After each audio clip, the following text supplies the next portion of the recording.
A passion for America. যুক্তরাষ্ট্র ও ভারতের মধ্যে কৌশলগত প্রতিরক্ষা সম্পর্ক আরও এক ধাপ এগিয়ে গেল।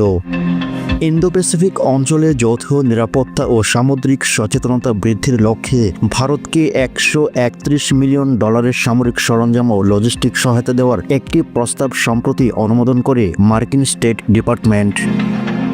প্রস্তাবিত এই চুক্তিটি ফরেন মিলিটারি সেলস পদ্ধতিতে বাস্তবায়িত হবে, যা Indo Pacific maritimes domain ordinance কর্মসূচির আওতায় ভারত মার্কিন প্রতিরক্ষা সহযোগিতা একটি গুরুত্বপূর্ণ অংশ।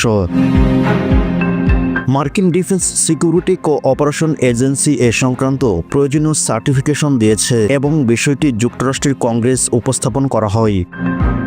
তবে বিশ্লেষকরা বলেন, এই চুক্তির মাধ্যমে ভারতের সামুদ্রিক সীমান্ত পর্যবেক্ষণ ও প্রতিরক্ষা সক্ষমতা উল্লেখযোগ্য হারে বৃদ্ধি পাবে। এছাড়াও দুই দেশের মধ্যে কৌশলগত বোঝাপড়ার ক্ষেত্রেও নতুন সম্ভাবনার দ্বার উন্মোচিত হল। স্টেট ডিপার্টমেন্টের বিবৃতিতে বলা হয়, এই প্রস্তাবিক বিক্রয় চুক্তির বৈদেশিক নীতির লক্ষ্য পূরণে এবং আঞ্চলিক নিরাপত্তায় গুরুত্বপূর্ণ ভূমিকা রাখবে।